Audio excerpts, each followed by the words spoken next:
in front of hundreds of guests, in a room I had built with my own hands.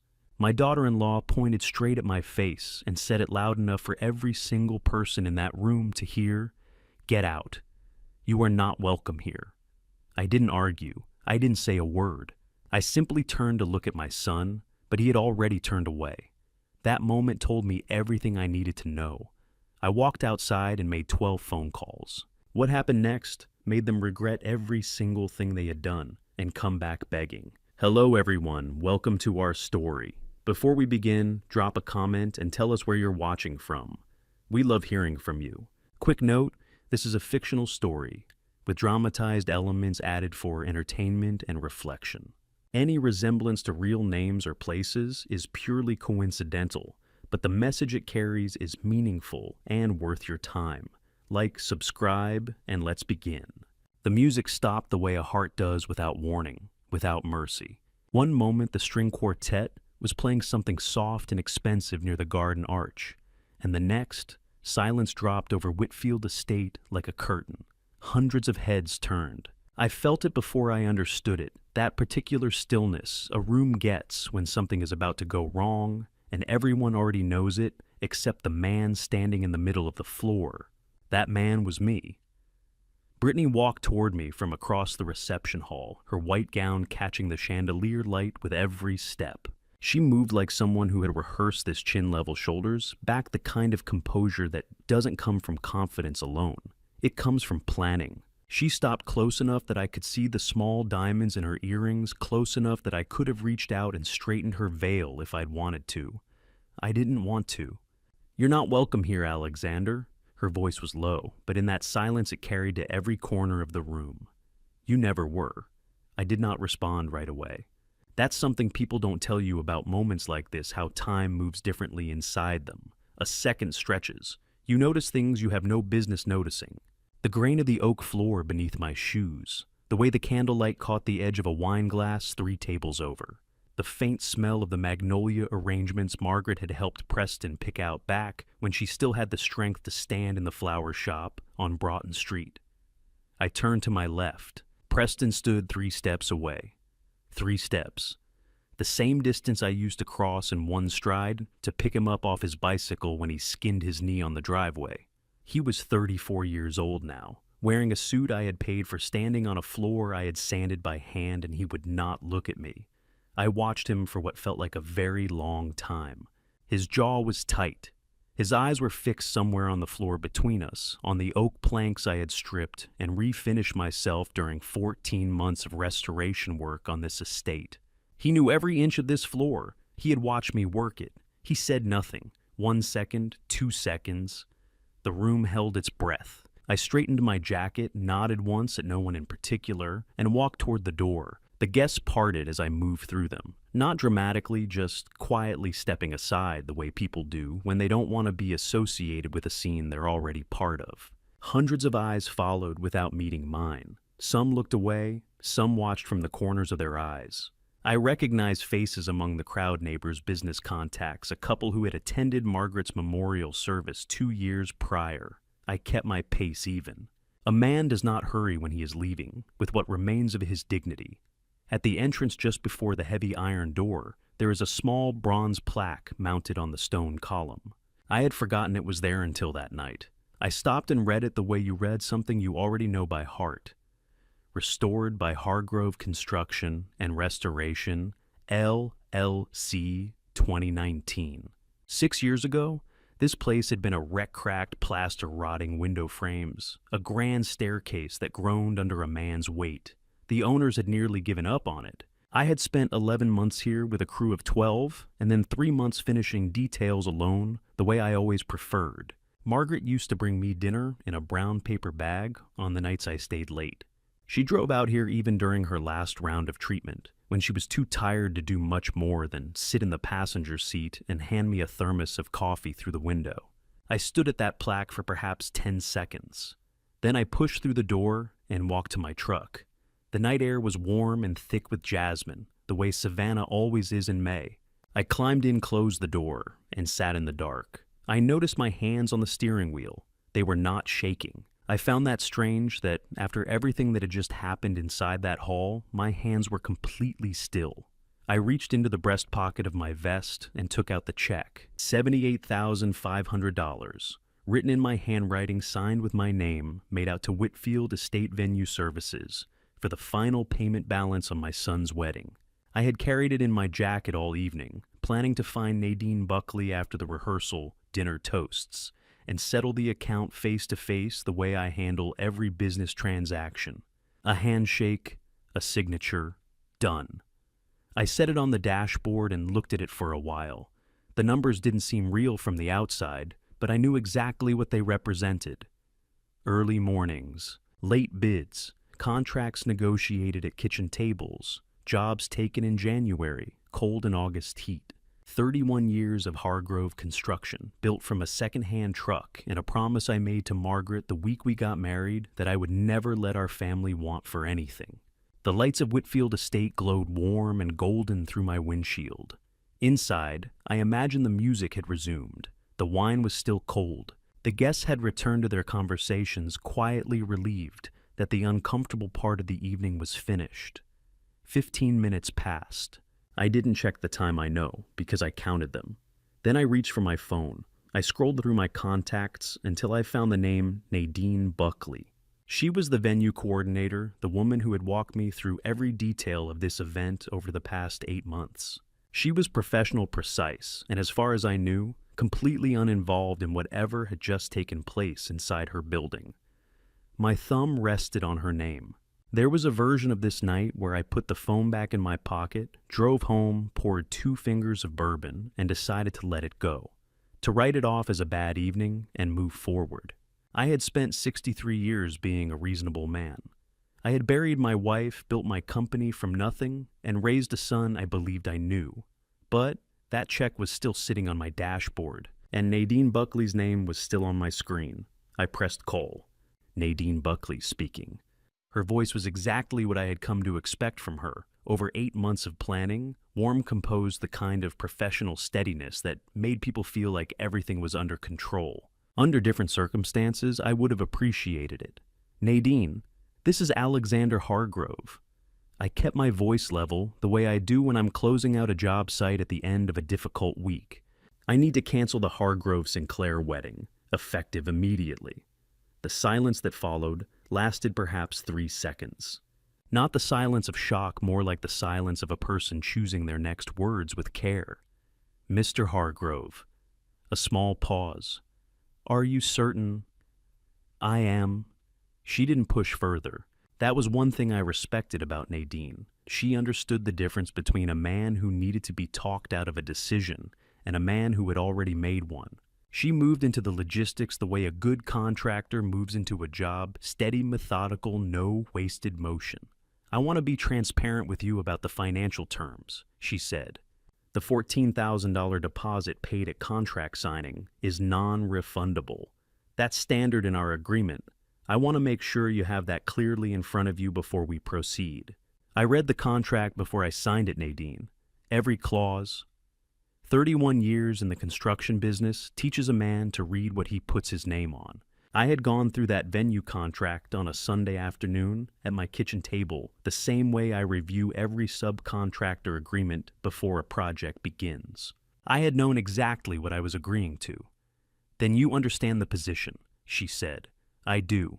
Go ahead and process the cancellation. Another brief pause, the sound of keys on a keyboard, the faint rustle of paperwork. Then, I'll send written confirmation to your email within the hour. I'm sorry it ended this way, Mr. Hargrove. I truly am. I thanked her and ended the call.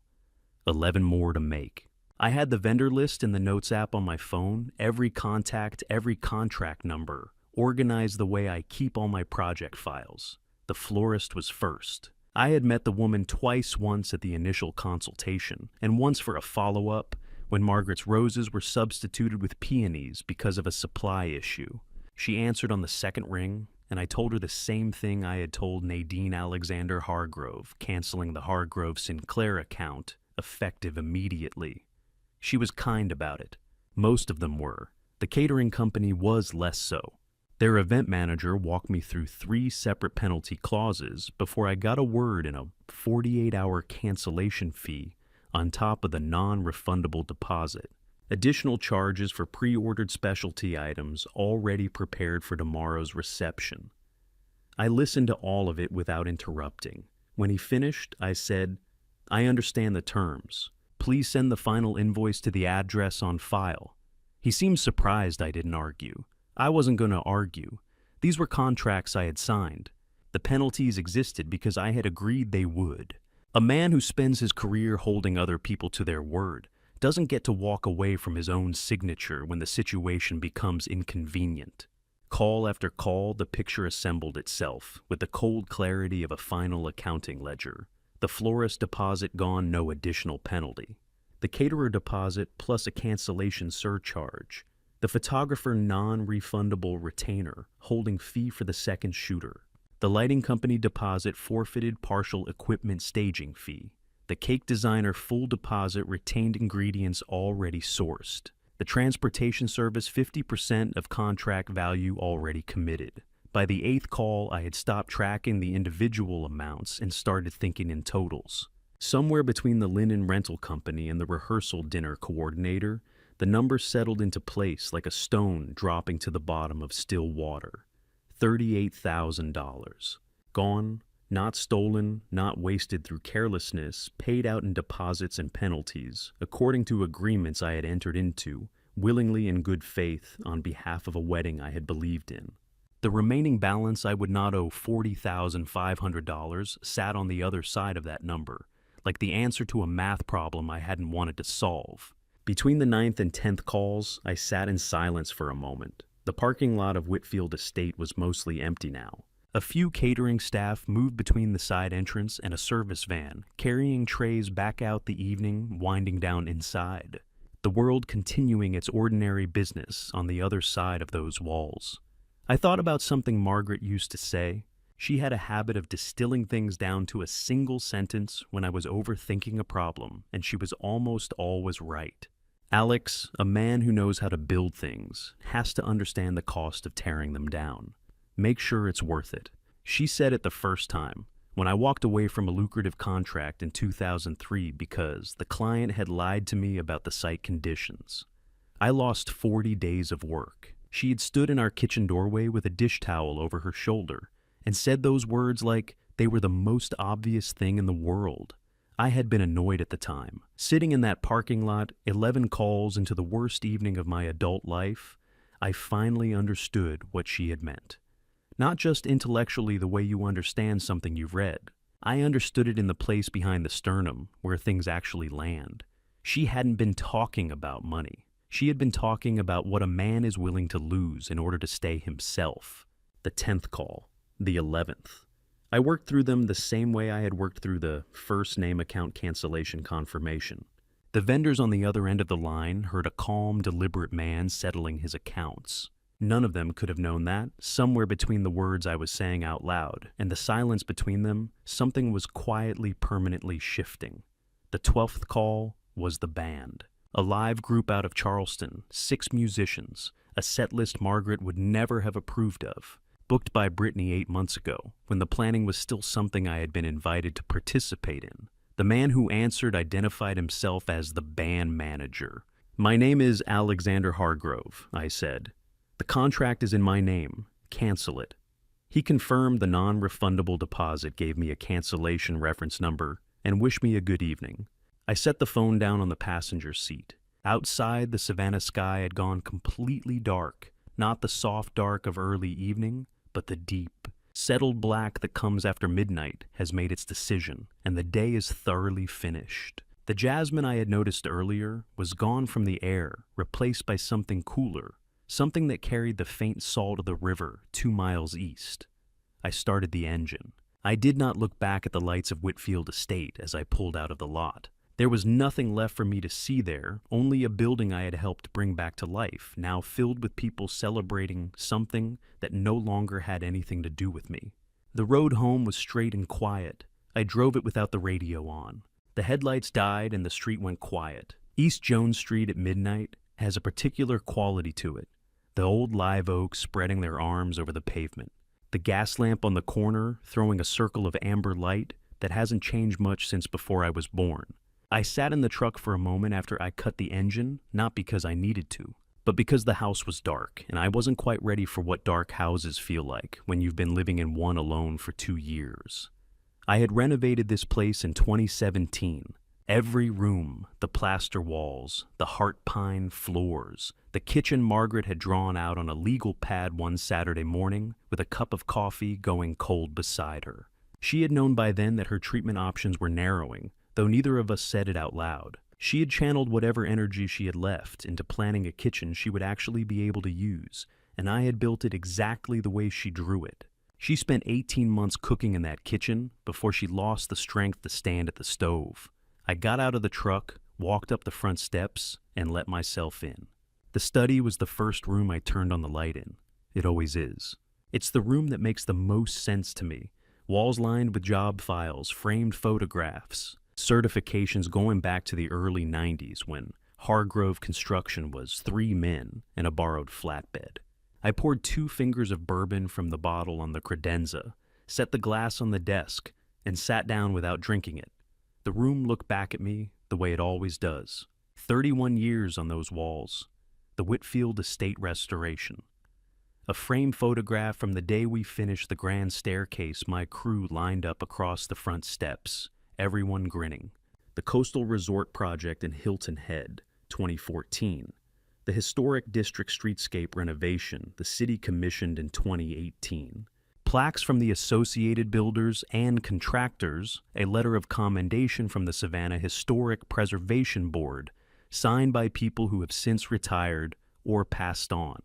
And in the corner on the bottom shelf of the built-in bookcase, a framed photograph I hadn't moved in 2 years. Preston at maybe 9 or 10 years old, sitting cross-legged on the concrete floor of a job site, wearing a hard hat, 3 sizes too big for his head. He had insisted on coming to work with me one Saturday, and I had let him. He spent 4 hours asking questions about rebar and load-bearing walls and why concrete had to cure before you could build on top of it. He had a small notebook, and he wrote things down. I looked at that photograph for a long time. The boy in it had grown into the man who stood 3 steps away from me tonight and said nothing. I had watched that happen, not in a single moment, not in any one choice I could point to, but gradually the way a foundation shifts. You don't notice it until you see the crack in the wall. My phone had been buzzing on and off since I left the parking lot. I knew without looking who it was. I picked it up once, saw the screen, Preston's name, then Gloria's, then a number I didn't recognize, and turned the display face down on the desk. Whatever needed to be said between us could wait until I was ready to hear it. I was not ready tonight. I opened the laptop instead. The wedding expense file was still up from the last time I'd reviewed it 3 weeks ago, when I was finalizing the check amount for Nadine. I scrolled through it now, not looking for anything new, just reading the numbers in the way a man reads a document after the decision has already been made, and what remains is only the accounting. Venue rental and coordination, $14,000 paid in full at deposit. Catering and bar service, $19,500. Deposit paid, balance pending. Floral arrangements, $11,000. Deposit paid. Photography and videography, $8,500. Retainer paid. Live music, $7,000. Deposit paid. Specialty wedding gown and alterations, $6,800. Paid in full at Brittany's request 2 months prior. Total committed $78,500. Of that $38,000 was already gone. Deposits and cancellation penalties settled by phone in a parking lot in less than 2 hours. The rest, I would not have to pay. I had known the arithmetic before I made the first call. I had made peace with it somewhere between the caterer and the photographer. What I had not made peace with, what I sat with now in the quiet of my study, was the reason behind every line item. Each deposit, each signed contract, each check I had written without hesitation had come from the same place. Margaret was not there to see her son get married. The least I could do was make sure it was something worth remembering. That was what I had told myself. That was why I had written the checks.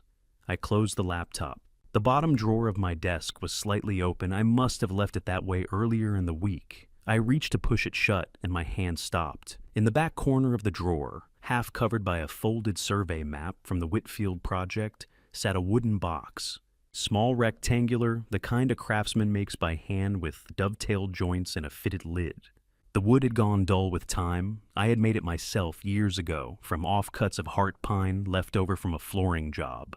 Margaret had used it to keep things she considered important and private things she did not want mixed in with the ordinary papers of daily life.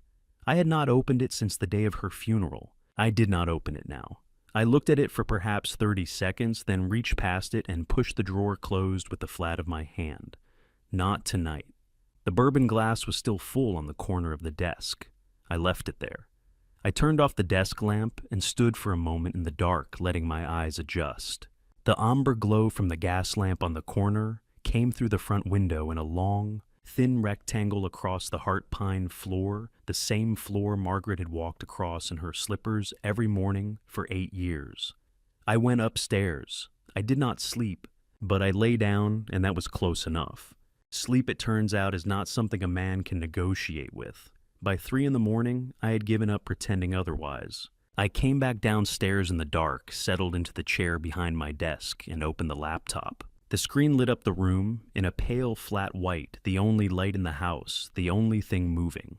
The bourbon glass was still where I had left it untouched, the ice long since melted into the whiskey. I did not reach for it. There are things a man thinks about at 3 a.m. that he can keep at arm's length during the day. The daylight hours have appointments, phone calls, decisions, enough forward motion to keep the past from catching up. But at 3 a.m, with the street outside gone completely still, and nothing on the screen in front of me except my own reflection, the past does whatever it wants. I thought about 1995. He was 32 years old. I had a used Ford F2 5.0 with a cracked dashboard, $4,000 in a checking account, a contractor's license I had studied for over 2 winters, and a wife who told me without hesitation, without conditions, that she believed I could do it. I had no crew, no office, no company name yet. I had one residential remodel job lined up in Ardsley Park, a kitchen and bathroom for a retired couple who had known Margaret's parents. They paid me $11,000. I finished 2 weeks ahead of schedule. I named the company Hargrove Construction the week that job was done. Margaret said it sounded solid. She was right about most things. For 15 years, I ran it lean and careful, took the jobs I could deliver, turned down the ones I couldn't pay my crew on time, even in the quarters when that meant I took less myself. By 2010, we had grown enough that I needed a full-time office manager. I posted the position on a Friday. By Monday, I had 9 applications. Cornelius Hatch was the 3rd interview. He was 29 years old with a background in commercial property management and a way of listening to a question before answering it that I had rarely seen in someone that age. Most people in interviews are already forming their next sentence while you're still finishing yours. Cornelius sat across from me at the kitchen table. I didn't have a proper office then. We worked out of the house, and he waited until I was completely done before he spoke. I offered him the job at the end of that same meeting. 15 years later, he still worked that way. Deliberate, precise, never used a word he didn't mean, which was why I had read his email 3 times. He had sent it at 11:17 in the evening, late for Cornelius, who kept regular hours with the discipline of a man who respected other people's time. The message was short, the way his messages always were. When you have a moment this weekend, there are some documents I'd like you to look over. Nothing too urgent. But that was where it ended. I had assumed at first that it was a send error, that the rest of the sentence had been cut off somehow. But Cornelius did not make send errors. He proofread everything twice. If the message ended with, but it was because he had chosen to end it there, because whatever came after, but was something he did not want to put in writing. In 15 years, I had never known him to be cautious about putting something in writing. He was the man who documented everything, who kept backup copies of backup copies, who had once emailed me a 3-paragraph summary of a 10-minute phone call, just to make sure we had a record.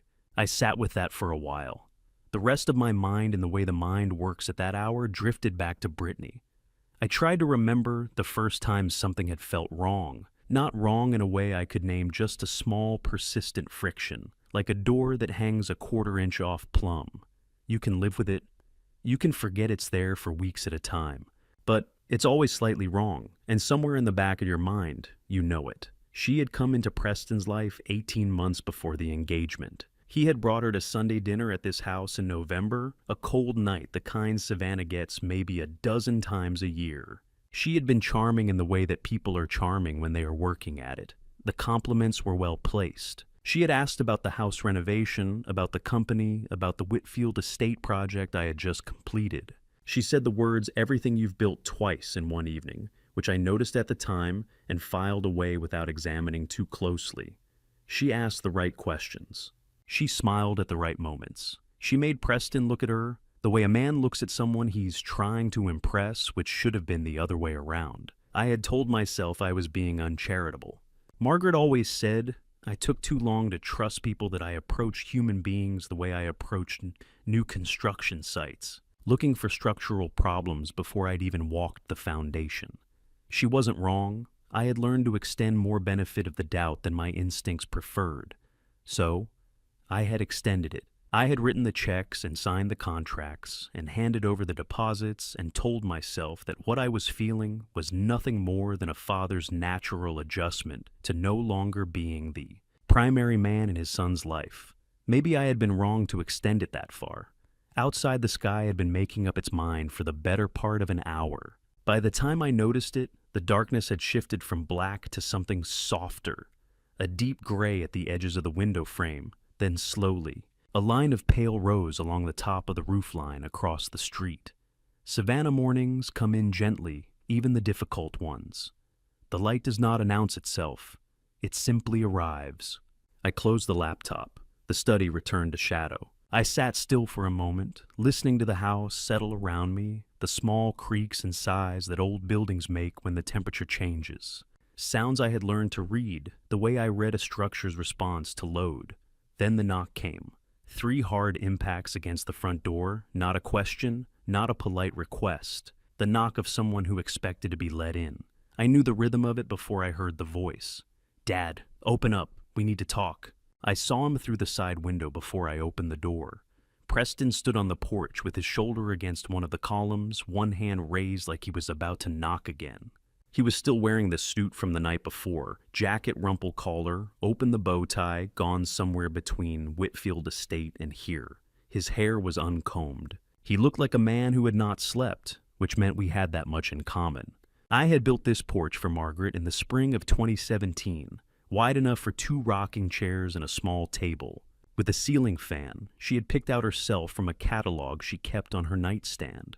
She had wanted somewhere to sit and listen to the rain come in off the river. Savannah gets a particular kind of afternoon rain in the summer, warm and heavy, and she had loved it in the way people love things they know they won't always have. I unlocked the door and pulled it open. He didn't wait for an invitation. He came through the doorway the way a man comes through when he's been rehearsing the conversation in the car on the way over, already moving, already talking. "You destroyed everything." His voice filled the front hallway. "Do you understand what you did last night? Do you have any idea?" I stepped back, let him come in, and said nothing. He moved into the study, the same room I had been sitting in all night, and turned to face me. The vendors had been calling since before dawn, he said. Brittany was devastated. Guests had flown in from out of state, booked hotels, rearranged their schedules. His voice rose and fell the way it does when a person has convinced themselves of something and needs the words to do the convincing all over again. I let him finish. It took a while. I stood near the doorway with my arms at my sides and listened to all of it. The accusations arranged in the order he had decided. They were most effective, each one layered on top of the last. I had acted without thinking. I had embarrassed him in front of everyone he knew. I had no right to make a unilateral decision about a wedding he was paying for, though we both knew who had been writing the checks. When he ran out of momentum, I asked him one question. "Did you say a single word to stop her last night?" Preston, one word. The room went quiet. He looked at me the way people look when they've been asked something they prepared an answer for, and the answer they prepared doesn't fit the question they actually received. His jaw moved slightly. He looked at the wall, then back at me. He said nothing. I nodded once and waited, giving him space to find whatever he wanted to say next. What he found after a moment was a different direction entirely. I was controlling, he said. I had never truly accepted Brittany. I had always found reasons to keep her at a distance to make her feel unwelcome in our family. I treated every relationship in my life like a construction project. My terms, my timeline, my specifications. He had spent his whole life watching me manage people instead of loving them. I sat down in the chair by the window and let him say all of it. There was some truth in the edges of what he was describing. I knew that about myself. Margaret had said similar things over the years, though, with more precision and considerably more kindness. A man who builds things for a living does develop habits of mind that don't always serve him well at the kitchen table. I had been working on that for 30 years with mixed results. But then he said something else. Mom always said you had a way of pushing people away. His voice had gone quieter, which somehow made it land harder. It sounds like she was right to worry about you. I looked at him for a long moment. Margaret had said many things to me over 38 years of marriage. Things that challenged me, corrected me, things that were difficult to hear and necessary to hear. She had been honest with me in the particular way that people are honest when they love someone enough to risk the discomfort of it. I knew her voice in every register. I knew the shape of her concerns. She had never said that to me, not in those words, not in any words that meant the same thing. I didn't say so. There are arguments worth having, and arguments that aren't, and I have spent enough years on job sites to know the difference between a load-bearing wall and a partition.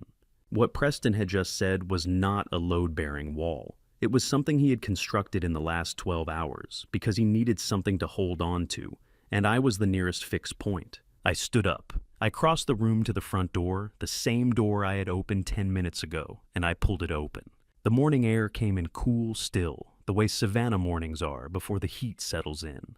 A mockingbird was going through its repertoire somewhere in the magnolia 2 houses down.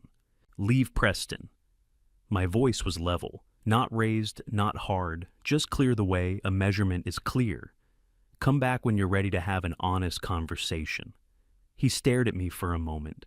Then something in his posture changed the rehearsed anger, deflating into something that looked more like exhaustion, or maybe something younger than that. He walked past me without another word down the porch steps and along the front path. I closed the door. I put my back against the old wood and stood there in the front hall in the quiet that follows when someone leaves and takes all their noise with them. The house absorbed it the way old houses absorb everything steadily, without comment. My phone buzzed in my shirt pocket. I took it out and looked at the screen. Gloria Hargrove. Alex Honey. Gloria's voice came through the way it always does when she wants something warm at the surface with just enough sweetness underneath to let you know the ask is coming. She is 58 years old, and she has been using that particular tone since she was about 9 when she figured out it worked on our father. It still works on most people. It has never worked on me, which is something she has never entirely forgiven. Preston just called me, she said. That boy is a wreck. You need to fix this before it gets any worse. I was standing in the kitchen by then, the phone against my ear, watching the coffee finish brewing. I had not eaten since the evening before. The morning light was coming through the window over the sink, the same window Margaret had stood at for 8 years. The one that looks out over the back garden, where she grew tomatoes and sweet williams every summer without fail. Good morning, Gloria, I said. Alex, I'm serious. There's still time. The wedding is tomorrow. The guests are already here. People flew in from Atlanta, from Charlotte, from up north. If you just reach out to Brittany, make some kind of gesture, I'm not going to do that. Why are you being so stubborn about this? This is your son's wedding. It was, I said, until last night. She went quiet for a moment. I poured the coffee, set the pot back on the burner, and waited. Gloria processes things the way she always has, by reorganizing her approach when the first one doesn't land. You can't honestly tell me what Brittany said was worth all of this. She was nervous. It was the rehearsal dinner. People say things. She said I was never welcome there, in front of everyone who came to celebrate a wedding I paid for. I kept my voice even. Preston was standing 3 feet away and said nothing. That is what happened, Gloria. I need you to understand it clearly before we continue this conversation.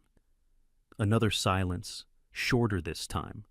I know, she said, and something shifted slightly in her voice, not capitulation, but a small retreat from the position she had called to defend. I know it wasn't right. I'm just saying, what are you just saying? She sighed. I'm saying that Brittany is going to be part of this family. Whatever your feelings about last night, that is still the situation. And you making a statement, even a justified one, doesn't change that. I drank my coffee and let the silence sit between us. There was no version of this conversation that was going to resolve anything this morning, and I think we both knew it. Gloria had called because Preston had asked her to, and she was doing what she does, managing, mediating, smoothing over the places where the structure shows its cracks. She had been doing it her whole life. It was not entirely without value, but then she said something she had not meant to say. It's just... She paused in the way people pause when they're about to tell you something they've been sitting on. Brittany mentioned a few weeks ago that she wanted to be more involved in the business side of things. I just assumed she meant it the way a daughter-in-law means it, wanting to help out, wanting to feel included. I didn't think much of it at the time. I set my coffee cup down on the counter. What exactly did she say? I asked. Just that she thought there were ways she could contribute, that she had some ideas about the direction of the company. Gloria's voice had gone a little uncertain, like she was only now hearing the words she had filed away 3 weeks ago. I told her that was between her and you. I didn't pursue it. Thank you, Gloria, I said. I'll talk to you soon. I ended the call before she could regroup. Clifton Sinclair called 4 minutes later. I knew who he was, Brittany's father, a man I had met 3 times over 18 months. He ran a real estate office in Charleston, and had the particular manner of someone who was accustomed to being the most important person in the room. We had never had what I would call a genuine conversation. We had exchanged pleasantries at the engagement dinner, talked briefly about property values in the low country, and shaken hands at the end of each meeting with equal relief that it was over. He spoke for 2 minutes about the reputation of both families, the embarrassment to his daughter, the investment of time and planning, and something about mutual respect. His voice had the quality of a man reading from a script he had written in his head on the drive over. I let him finish his 2nd minute. Then I ended the call. The text from Brittany started shortly after. They came in a sequence 3, then a pause, then 2 more.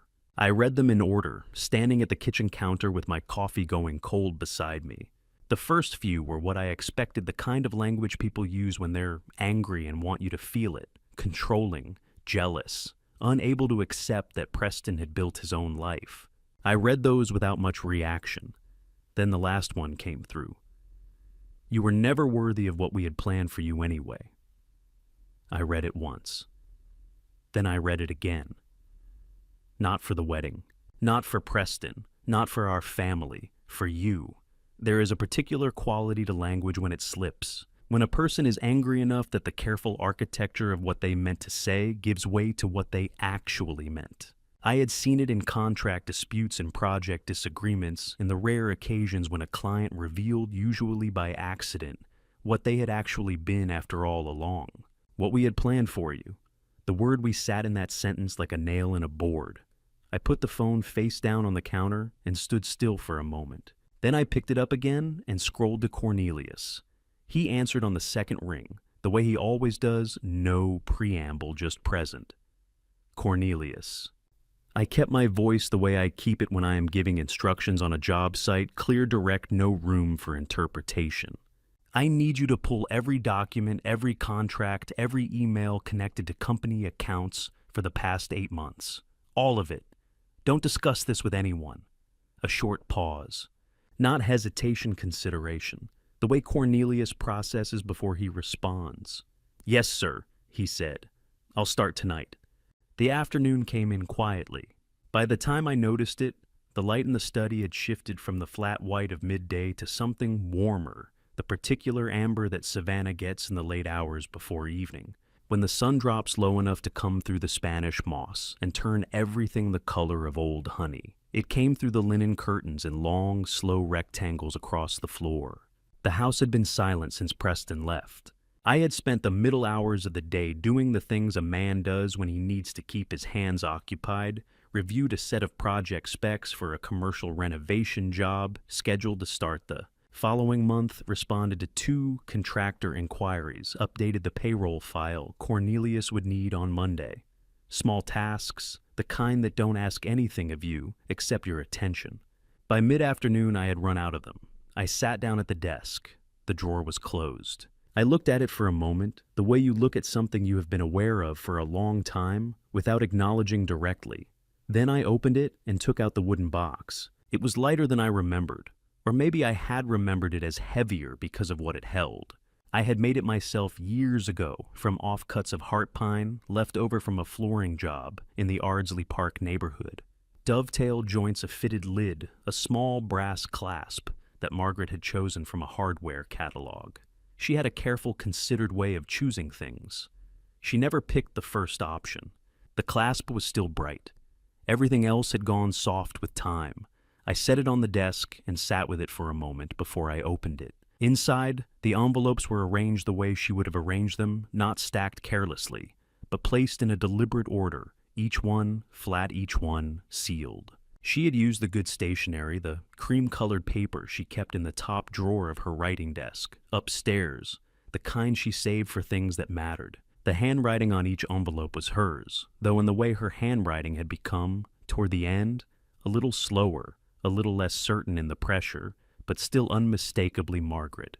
There were 4 envelopes in total, 1 for Preston, 1 for Gloria, 1 for a woman named Dorothy, who had been Margaret's closest friend since college, and who still sends me a card every year on the anniversary of the day we lost her, and 1 with my name on it, Alex, just that, in her hand. I did not open mine first. I picked up Preston's envelope and held it for a moment. I had no intention of reading his letter. It was his, and whatever she had written inside, it belonged to him, and no one else. But I turned it over, once ran my thumb along the sealed edge, and thought about what she had known at the time she wrote it. She had written these letters in the last months, when she still had the clarity to say what she needed to say, and the stubbornness to make sure she said it. I had sat with her on many of those afternoons, sometimes talking, sometimes just present in the same room, reading in the chair by the window while she wrote at her desk. I had not asked what she was writing. It had seemed important to give her that space. She had sealed each envelope herself and put them in the box and told me where to find it. When the time comes, she had said, "You'll know when." I placed Preston's envelope back and picked up my own. The paper inside was 2 pages front and back of a single folded sheet filled in her careful hand. I had to read the first paragraph twice because my eyes kept moving ahead before the words had finished settling. She wrote the way she talked, directly without decoration, with a precision that she had spent a lifetime refining. She did not waste words on preamble. She began as she always had by saying exactly what she meant. "Alex, I know you. You will give until there is nothing left, and then you will blame yourself for running empty. I am asking you one last time to stop." I set the page down, picked it up again. "The day you begin living for yourself, instead of building for everyone else, that is the day I can finally close my eyes in peace. You have given enough. Now it is time to receive." I had read a great deal in my 63 years. I had read contracts and blueprints and engineering reports and 200 pages of estate law in the weeks after she passed. I had read her grocery lists and her garden notes and the birthday cards she gave me every year without fail, always handwritten, always specific to something that had happened that year. I had never read anything that took me apart the way those 2 pages did. It was not anger. It was not the particular grief that ambushes you at odd moments, the kind that shows up when you smell coffee brewing or hear a song she liked on the radio. This was something older and quieter than that. The feeling of being known completely by someone who is no longer there to know you. The strange compound ache of being loved across a distance that nothing closes. She had written these words knowing she would not be here when I read them. She had trusted that I would find my way to the box eventually, that whatever came, I would sit down in this room, in this chair, and open it.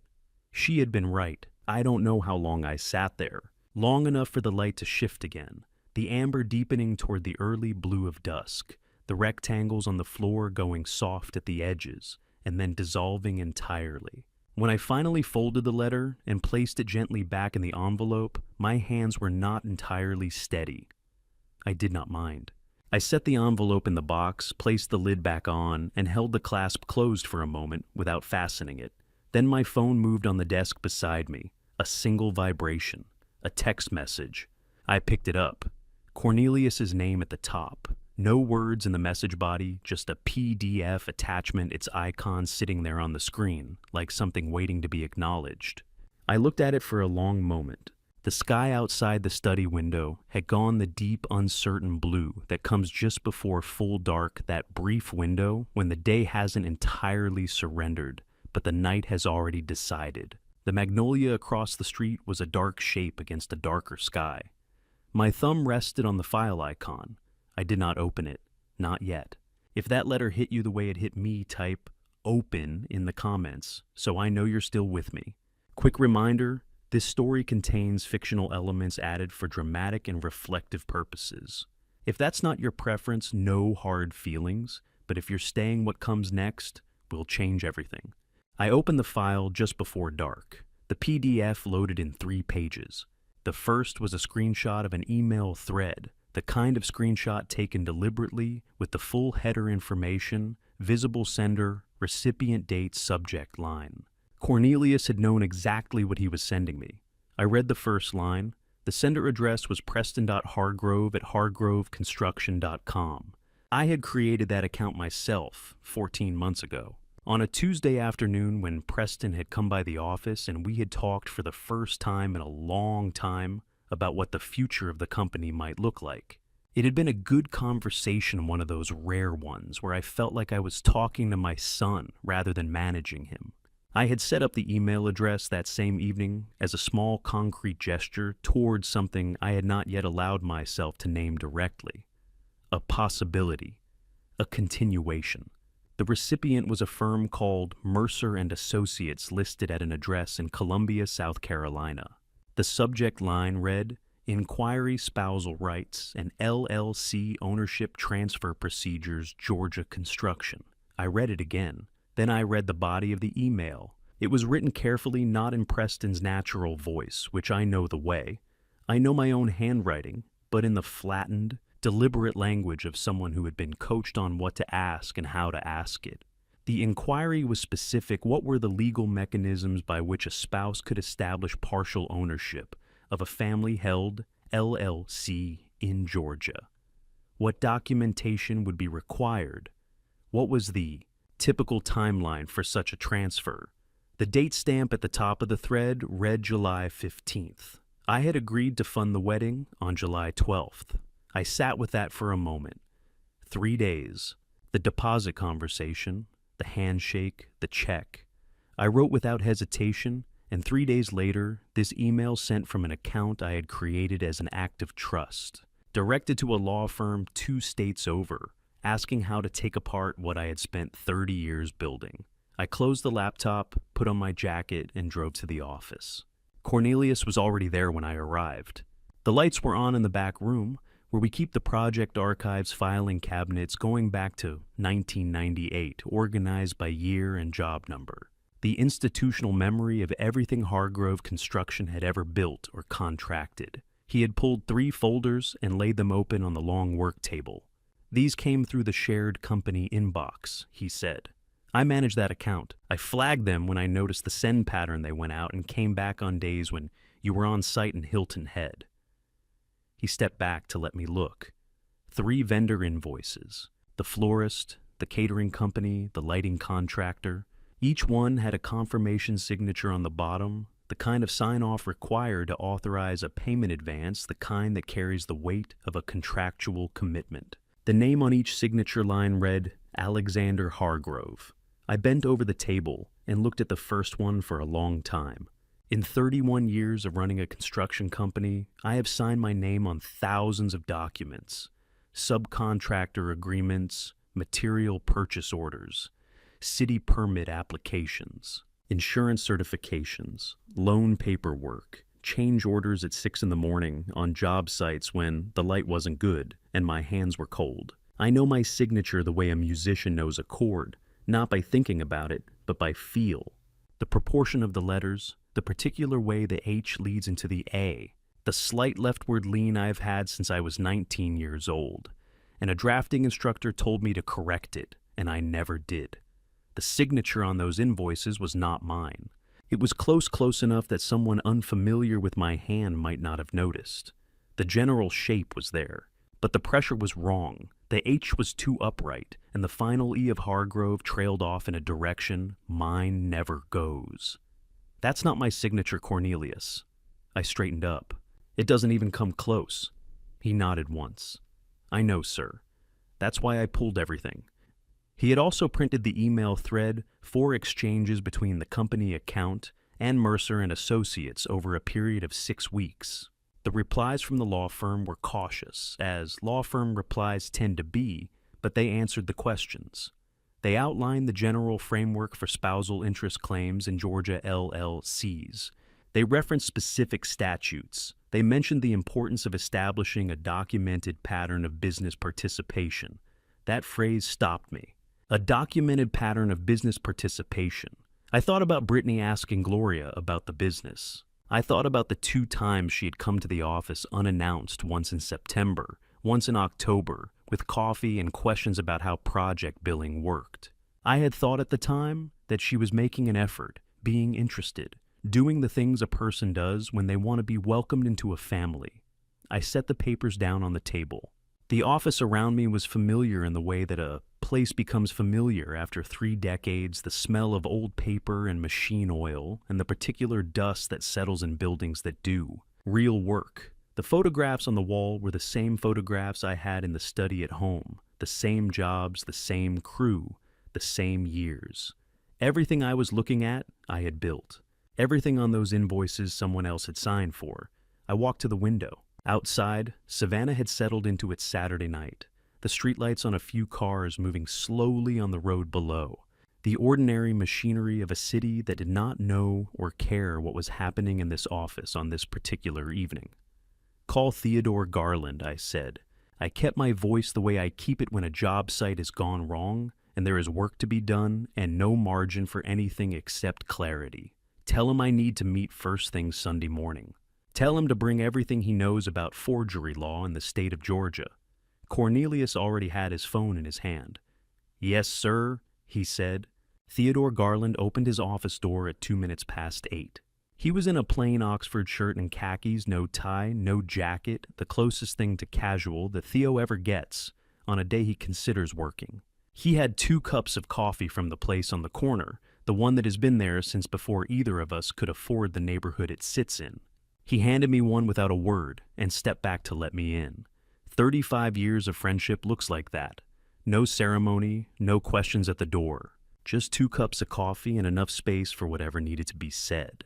His office on Bull Street is the kind of room that accumulates a man's professional life without apology, floor-to-ceiling shelves on 2 walls. Case files organized in a system only he fully understands, a desk that has probably not been fully cleared since the Clinton administration.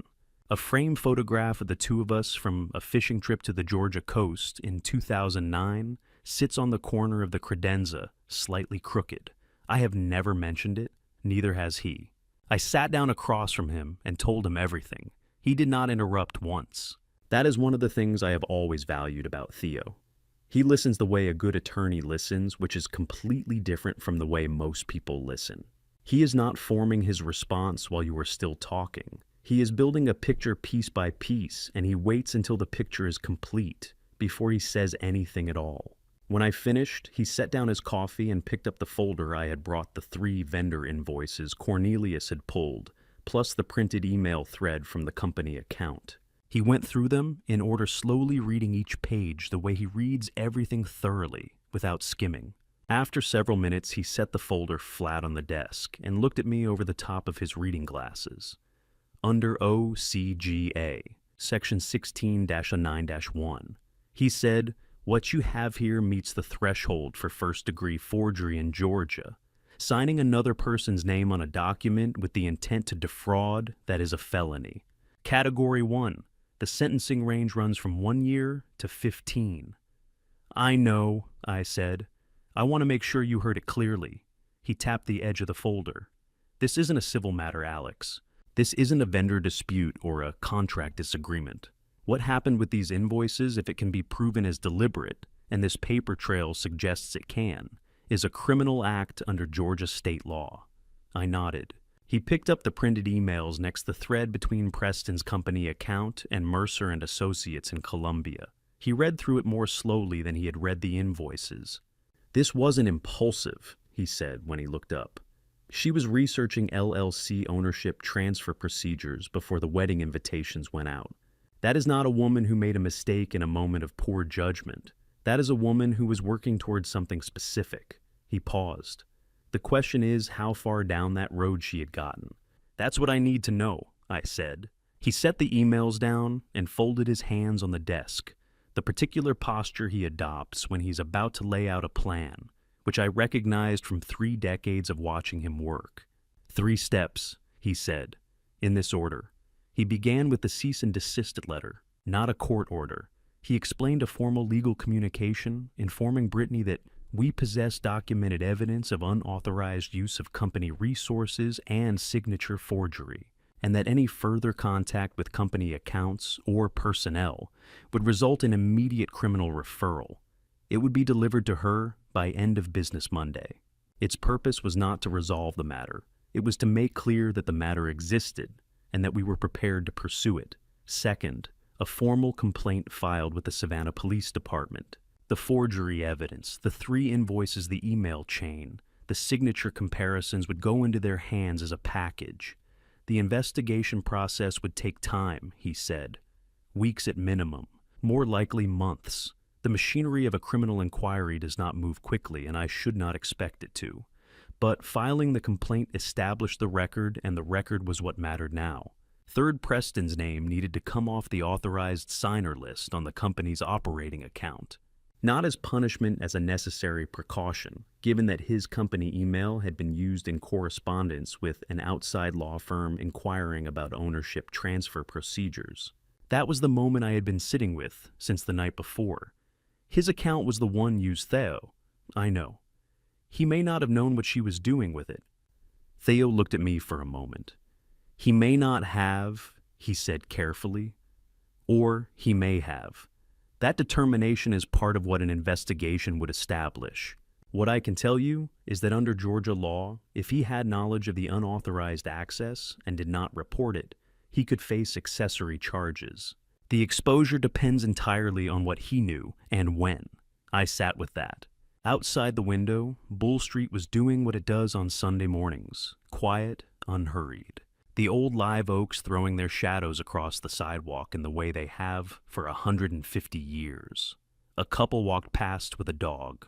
A car moved slowly toward the intersection. The city had no idea. Do what the law requires, Theo, I said. Nothing more, nothing less. He held my gaze for a moment, then nodded once. I'll have the letter drafted by tonight. I finished my coffee, gathered my copy of the documents, and stood up. We shook hands at the door, the handshake of 2 men who have known each other long enough that the gesture means something beyond courtesy. He kept hold of it a moment longer than usual. You doing all right? He asked. I'm doing what needs to be done, I said. He accepted that answer the way he accepts most things, without pushing, without comment. He understood the difference. I stepped out onto Bull Street just before 10 o'clock. The October sun was already warm on the pavement. That particular Savannah warmth that persists well into the fall, the city holding on to summer, longer than it has any right to. I stood on the sidewalk for a moment, watching the street go about its morning. Then my phone buzzed, a bank notification, sent at 9:47 a.m. Transaction request on Hargrove Construction operating account. Amount $14,200, status pending approval. I read it twice. Preston had initiated a withdrawal from the company account. The request was sitting in the system flagged for authorization because the amount exceeded the single transaction threshold I had set 2 years ago as a matter of routine financial management. Standard procedure, nothing above $10,000 moved without a second confirmation. It had saved me $14,200 so far. I put the phone in my jacket pocket and started walking toward my truck. Removing Preston as an authorized signer on that account had been the third item on Theo's list. As of this moment, it had moved to first. I had 30 minutes of driving to make it happen before the bank's Sunday window closed. The branch manager at Savannah Bank and Trust on Broughton Street was a woman in her 40s named Patricia Professional Unhurried, the kind of person who has handled enough sensitive account matters to know that the man sitting across from her on a Sunday morning with a folder of documents and a calm expression is not someone who needs to be talked through the process. I stated my request clearly remove Preston Hargrove from the authorized signer list on the Hargrove Construction operating account, effective immediately. I presented my identification, the LLC operating agreement, naming me as sole managing member, and the account documentation. I did not explain my reasons beyond what the paperwork required. Patricia did not ask. The process took 20 minutes. I signed where I was asked to sign, received the confirmation paperwork, and thanked her by name on the way out. In the parking lot, I sat in the truck and checked my phone for the first time since leaving Bull Street. 11 missed calls, all from Preston. The timestamps ran from 10:08 to 10:41, the duration of my time inside the bank, give or take. I sat looking at the number for a moment, then pressed call back. He answered before the first ring had finished. The words came fast and loud, the particular velocity of someone who has been rehearsing in a parking lot of his own for the better part of an hour. I had embarrassed him. I had overstepped. I had no right to unilaterally make decisions about a shared financial relationship. He was going to retain legal counsel. He was going to make sure everyone understood what kind of man I actually was. I let him go until he ran out of forward motion. Then I said, "You attempted to withdraw $14,200 from the company operating account at 9:47 this morning, Preston. An account you have never had a legitimate business reason to access." Silence. Not the silence of someone thinking. The silence of someone who has just heard the ground shift under their feet. He started. Then I heard the phone change hands. A rustle, a muffled exchange of words I could not make out. And then a different voice, sharper, higher, stripped of the warmth it deployed selectively in better circumstances. "You are going to regret everything you've done, old man." I ended the call. I set the phone on the passenger seat and opened the laptop I had brought from the house. The email confirmation had come through while I was in the bank. I had seen the notification, but hadn't read it yet. I opened it now. The subject line read, "Villa Positano exclusive booking confirmation." The body of the email was the kind of detail confirmation that luxury travel services send property description, arrival, logistics service inclusions. 7 nights at a private villa on the Amalfi Coast, dedicated concierge service, a private boat available daily for coastal excursions, dinner reservations at 3 separate restaurants prearranged upon request, total charged $22,000. Payment method, American Express card ending in 4471. I sat with that number for a long moment. My American Express card ending in 4471. The one I kept in my billfold, the one I used for larger purchases and travel expenses, the one I had carried in the same leather wallet for the better part of 6 years. I thought back carefully, not with agitation, but with the methodical attention I give to any problem that requires reconstruction. Brittany had a habit at restaurants of offering to help. "Let me get that. Let me take care of it," reaching for the check, reaching for the card, handing it to the server before I had finished reading the bill. I had taken it as graciousness as the gesture of a young woman, trying to demonstrate that she valued my company. It had happened at least 4 or 5 times over 18 months. Enough occasions spread across enough different evenings to read a 16-digit number and a 3-digit security code without appearing to try. I did not feel rage about this. I want to be precise about that.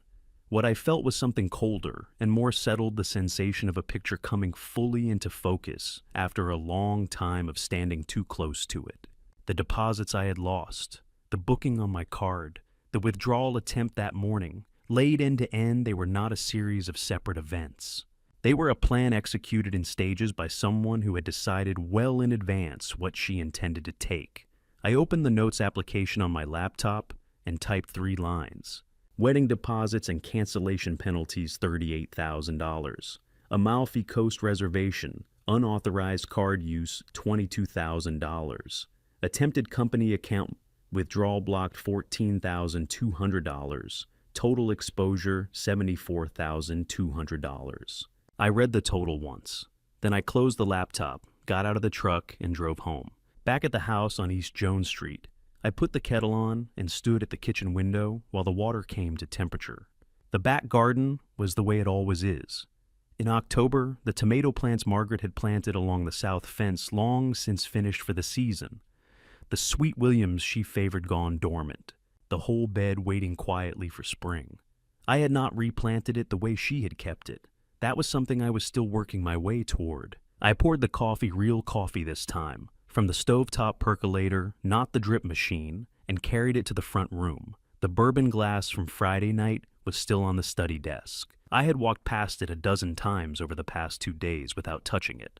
I picked it up now, carried it to the kitchen sink, and poured it out.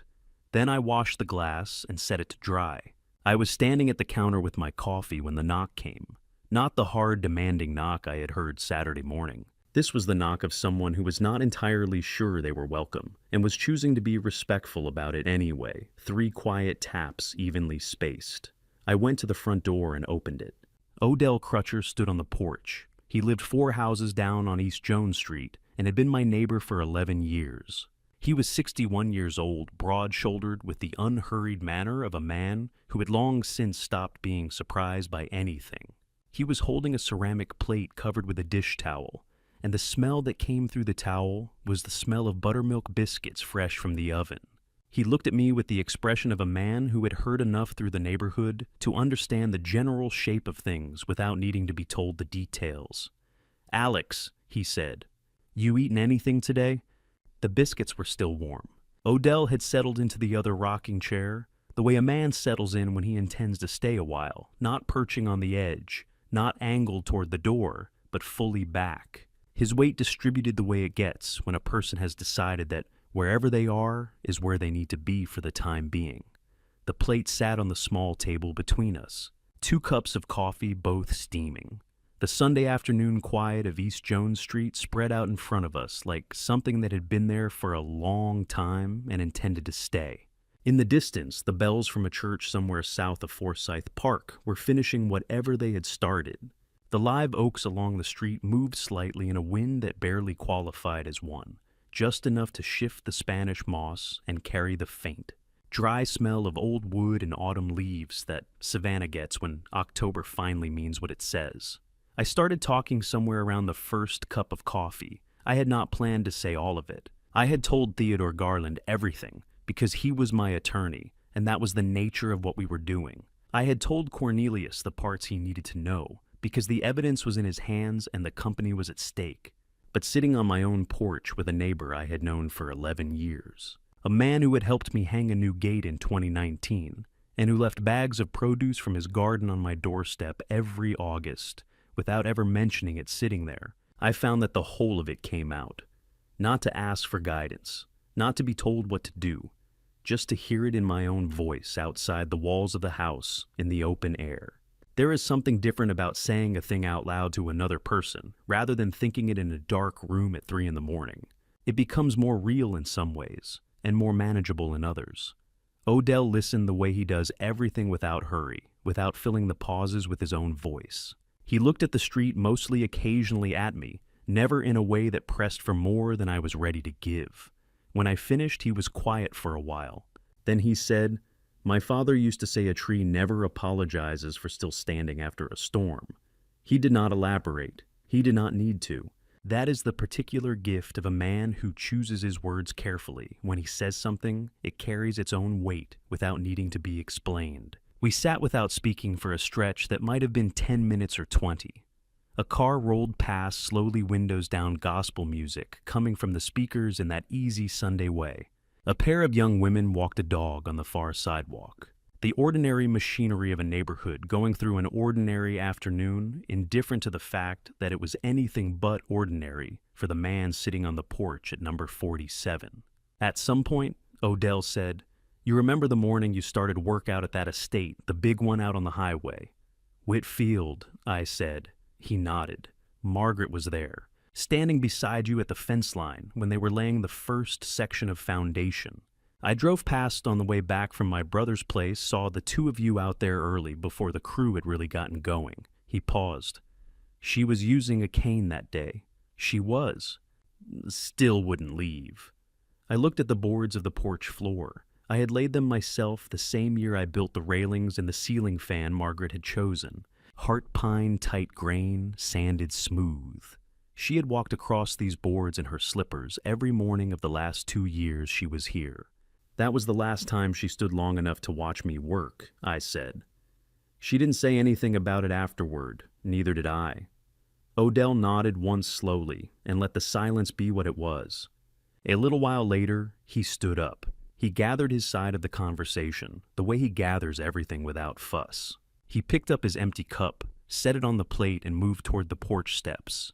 Then he stopped. He turned back with the expression of a man who has been deciding whether to say something for the better part of an hour and has just finished deciding. One more thing, he said. A couple of weeks back, maybe 2, maybe 3. There was a man parked across the street, twice on different days. I didn't recognize him. He nodded toward the curb where East Jones Street lay quiet in the afternoon light. Older fellow, sat in the car maybe 20 minutes each time, then drove off. Out-of-state plates I noticed because I was trimming the hedge and had a clear look. I waited. Didn't think much of it at the time, Odell said. People park on this street. But given everything you just told me, he let that sit for a moment. Figured you ought to know. You remember anything about the plate's state? He thought for a moment. South Carolina, I believe. I can't say for certain, but that's my recollection. He held my gaze a moment longer, then nodded the nod of a man who has said what he came to say and is at peace with having said it.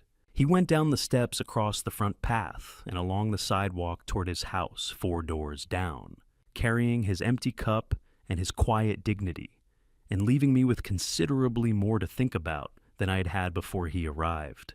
I sat alone on the porch. The afternoon light had shifted. The sun was lower now, pulling long shadows from the oaks across the pale pavement. The biscuit plate still sat on the table between the chairs, crumbs and all, and I left it there. The coffee had gone cold. I thought about South Carolina plates. I thought about a man sitting in a car on this street twice for 20 minutes, watching a house.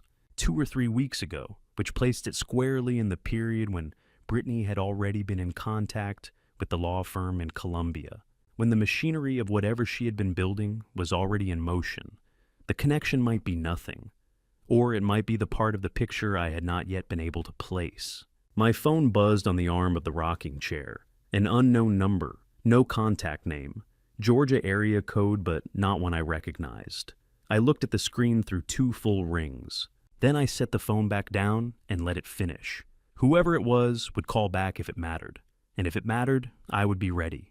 The evening had settled in by the time the notifications began. I was at the kitchen table with a bowl of soup I had managed to put together from what was left in the refrigerator, not much but enough. The house was quiet in the way it had been quiet all weekend, that particular stillness of a place where the usual rhythms have been interrupted and have not yet found their way back. I was halfway through the soup when the phone began moving on the table beside me. Not 1 notification, not 2. The device was practically vibrating itself across the surface, a steady, relentless arrival of alerts that had the quality of something organized rather than spontaneous. I picked it up. Brittany Sinclair had posted a video online approximately 40 minutes earlier. By the time I saw it, the post had already gathered several hundred interactions, shares, responses. People adding their voices to something they had encountered 30 seconds ago and already felt certain about. The thumbnail showed her face in close-up eyes, reddened at the edges, candlelight soft. Behind her, the particular composition of someone who understood how a camera works and what it responds to. I pressed play. She spoke directly into the lens, which was the right choice for what she was doing. It creates the impression of a private conversation conducted publicly and intimacy performed at scale. Her voice was unsteady in a way that sounded practiced without being obviously so. She talked about a controlling father-in-law who had never accepted her, who had resented Preston's happiness because it represented something outside his management, who had chosen the night before their wedding to make a scene in front of everyone they loved and cared about. She did not raise her voice. Quiet grief, she had learned somewhere, lands harder than anger. She did not mention the deposits. She did not mention the vendor contracts. She did not mention the email to a law firm in another state, or the charge on a credit card that was not hers, or the withdrawal attempt from a business account she had no standing to access. She told one side of a story that had at least two, and she told it to several thousand people before I had finished my soup. I watched it through once without stopping. Then I opened the screenshot function on my phone and began working through the post, methodically, the video itself, the caption, the share count, the comment thread as it continued to build. Kayla Forsyth had shared it within minutes of posting with a line of text above it that read, "This woman deserves so much better than this. Sending her all my love." The comments were what comments are when a crowd has been handed a clear narrative and a clear target. What kind of father does something like that?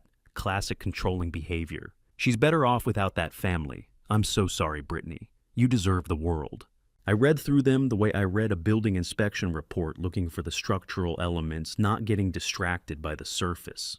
I saved each screenshot into a folder I labeled with the date and sent the folder to Theodore Garland's email with a single line for the record. I did not post anything in response. I did not type a comment and delete it. I did not ask anyone to speak on my behalf. In 31 years of running a business, I have occasionally had clients who were unhappy with work I had done, and a small number of those clients had chosen to express that unhappiness publicly.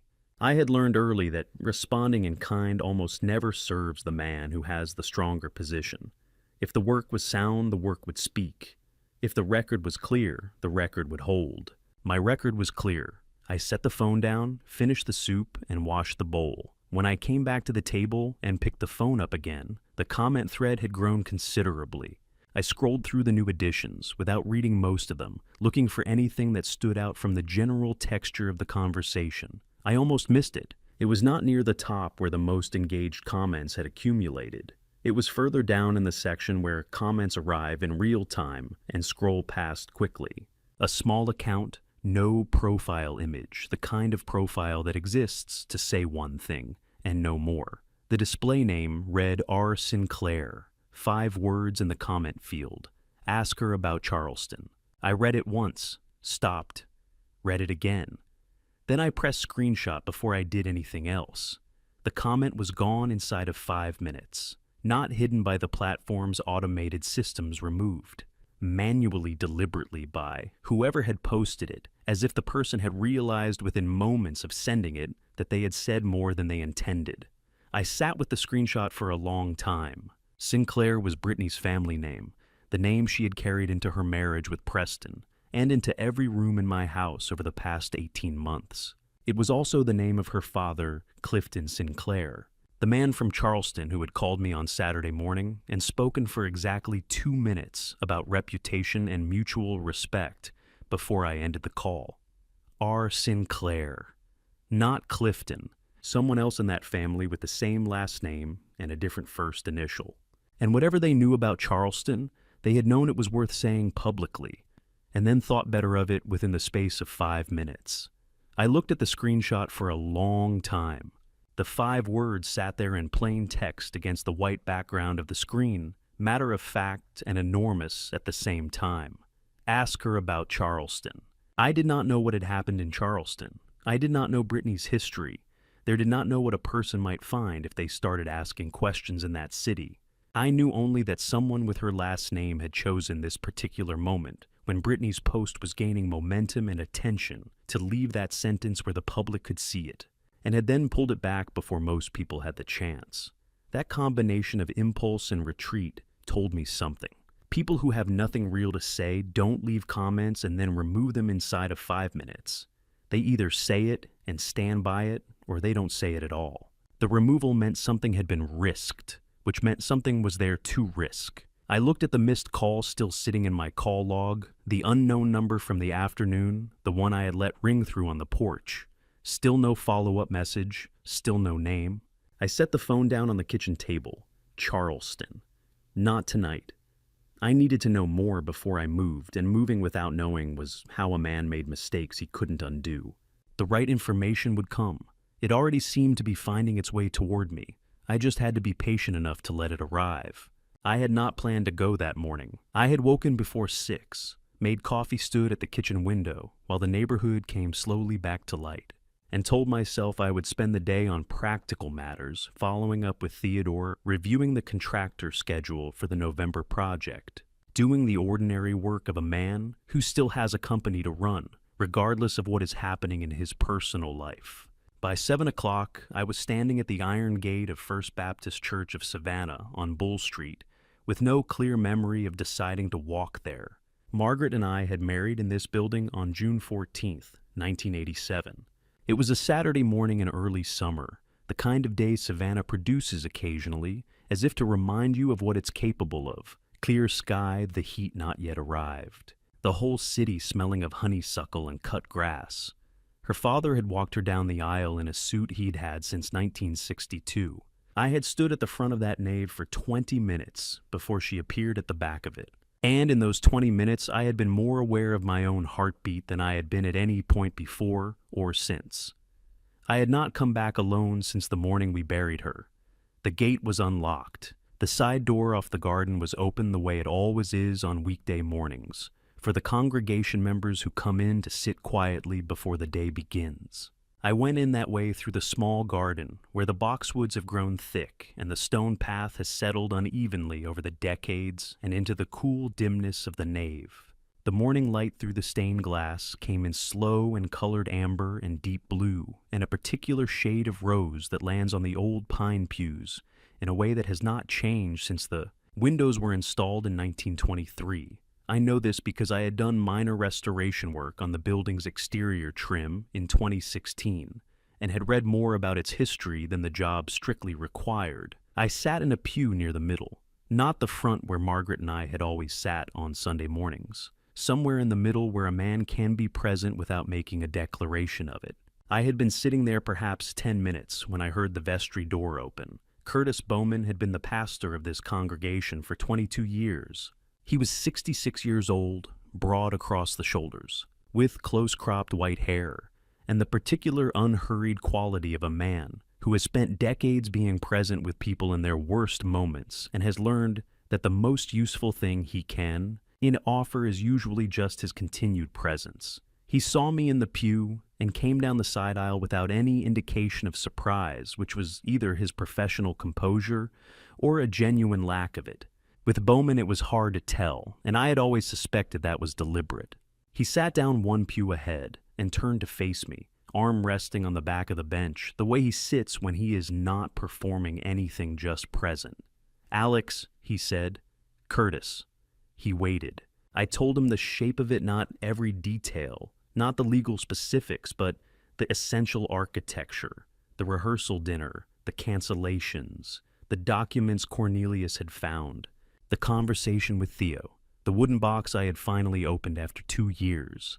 He listened without interrupting, without shifting his expression toward judgment or sympathy in any way that felt managed. He just listened. When I finished, he was quiet for a moment. The light through the windows had changed slightly as the sun continued its climb, the rose panel above the east transept brightening to something closer to gold, the shadows on the floor moving in the slow, imperceptible way that shadows move in old buildings. "When was the last time you did something entirely for yourself, Alex?" His voice was unhurried, conversational, as if he were asking about the weather. Not for the company, not for Preston, not to honor Margaret's memory, just for you. I opened my mouth and found nothing ready. It was not that the question caught me off guard exactly. It was that I had no answer. I sorted back through the past 2 years, then further through the years of Margaret's illness, through the years of building the company, through the accumulating decades of being a husband and a father and an employer and a contractor and a reliable presence in the lives of everyone who needed one. I could not locate with any specificity a moment where I had done something simply because I wanted to. "I'm not sure," I said, Bowman nodded as if that was exactly what he had expected. That's worth sitting with. I asked him about forgiveness, whether a man was required to offer it and what it looked like when he did. Forgiveness isn't accepting what they did, he said. It's not agreeing with it, and it's not pretending it didn't happen. It's deciding that they no longer get to occupy space in your mind that belongs to you. He paused. That's not something you do for them. It's something you do so you can get your house back. I looked at the window above the altar, a large panel depicting a father and a young man, the older figure's hand extended, the younger one turned slightly away. It had been in this building longer than either of us had been alive. What about Preston? I asked. Bowman was quiet for a longer stretch this time. He looked at the same window I was looking at, as some lessons cost more than others to learn, he said finally. You can love someone and still step back and let them pay the full price of theirs. Those two things aren't opposites. He turned back to me. The door you leave open and the door you stand in are different doors, Alex. I sat with that. The morning light in the nave was warmer than I had expected when I walked in. Old buildings hold the night cool for a while, and then the sun finds its angles and the warmth comes through the glass and the stone begins to give it back. And there is a particular moment when the temperature shifts from cool to gentle, and it feels like something you hadn't realized you needed. I stayed for a while after Bowman excused himself to prepare for a morning meeting. I sat alone in the pew with the light coming in, and the building doing what old buildings do, holding the weight of everything that had happened inside it, and asking nothing in return. When I finally stood and walked back up the aisle and out through the garden, the October sun had cleared the roof lines and was full on the pavement of Bull Street. I stood on the sidewalk for a moment. Then I took out my phone and looked at the call log. The unknown number from Sunday afternoon was still there, still unanswered. I had let it ring twice now without responding. Whatever patience I was practicing it had its limits. I pressed call back. If Reverend Bowman's words just hit home for you, type "ready" in the comments. I read every single one. Quick note, this is a fictional story, with dramatized elements for storytelling purposes. If this content isn't for you, feel free to step away. But if you're staying, what's coming next is the piece that ties everything together. The afternoon had turned cool by the time the knock came. Not the sharp insistence of Saturday morning, not the uncertain tap of a neighbor with biscuits. This was the knock of a man who had driven 2 hours from Charleston to say something he had been putting off for longer than that measured deliberate. The knock of someone who is committed to the action and is simply following it through. I opened the door. Clifton Sinclair stood on the front porch alone. He was dressed plainly dark slacks, a collared shirt, with no tie, a jacket that had been put on for the occasion rather than for appearance. He was 60 years old and looked in this moment like a man who had not slept well in several days.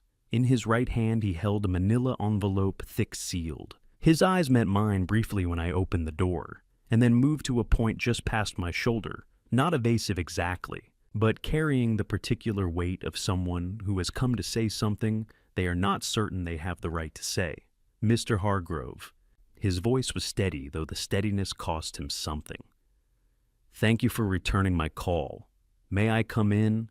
I stepped back and held the door. I brought him into the sitting room off the front hall, not the study, not the kitchen table where I had been doing most of my thinking these past 4 days.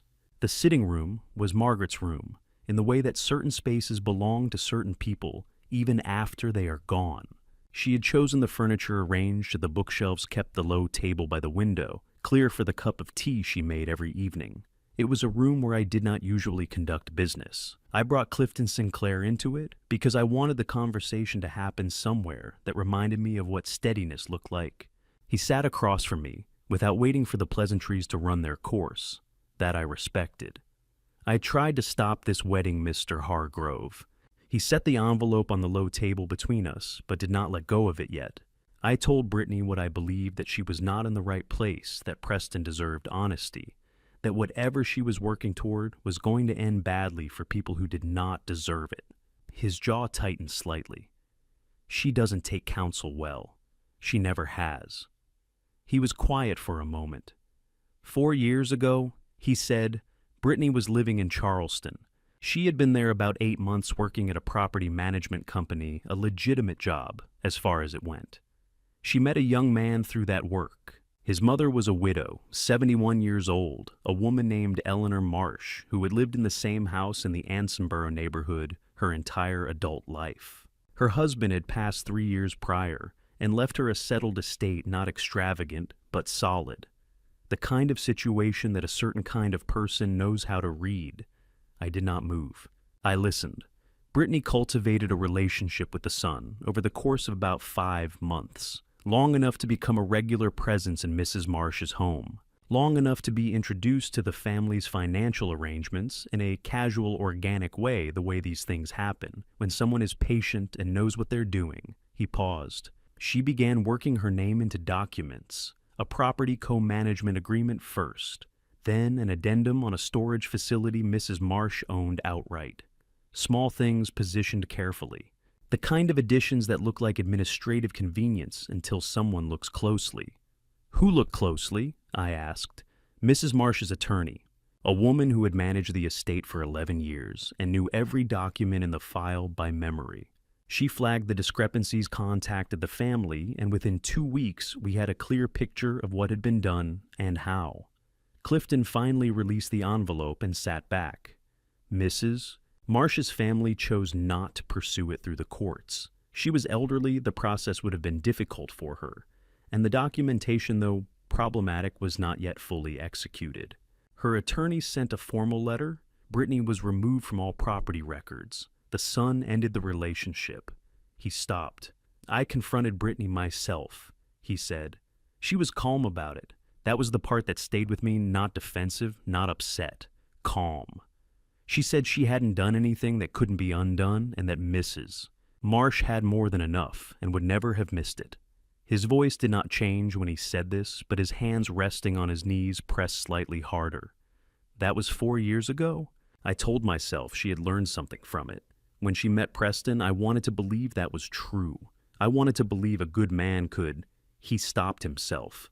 I was wrong, and I have known I was wrong since before the invitations went out. He pushed the envelope across the table toward me. Everything I kept is in there, he said. The email exchanges from that period, text messages I preserved, a written statement from Mrs. Marsh's attorney provided voluntarily because she believed it might be needed one day.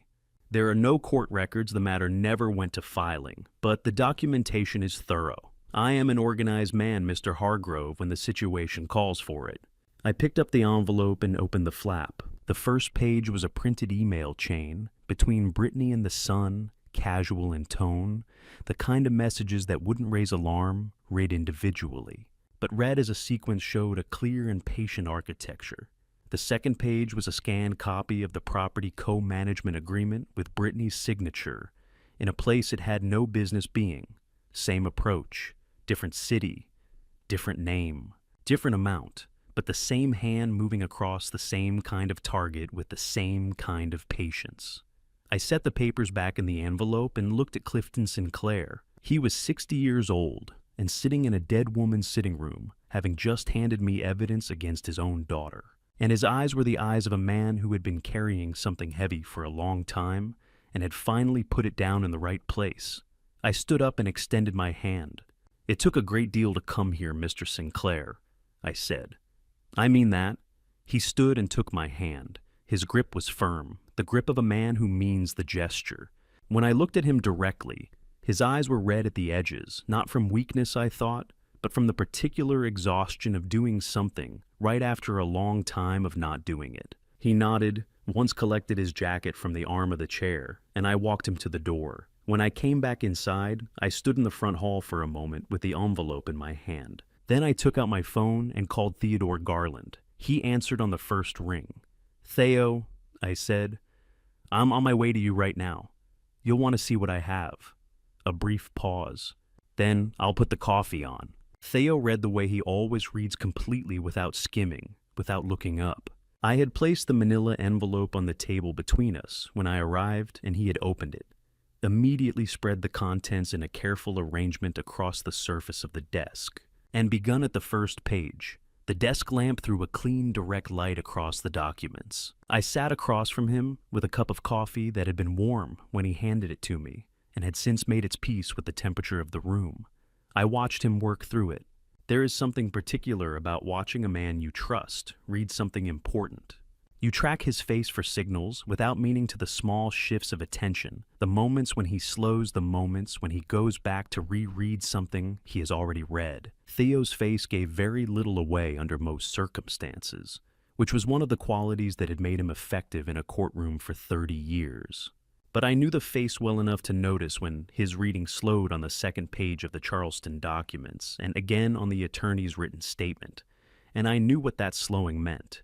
He was taking it seriously in the way that serious things deserve. When he finished, he squared the pages back into a neat stack and set them beside the original documents from the company files, the forged invoices, the email thread from Preston's account. He arranged them in a row across the desk side by side and sat back in his chair. He looked at me for a moment before he spoke. "Alex," he said.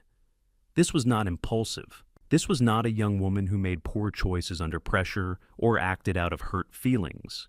He gestured at the row of documents. She operates from a template.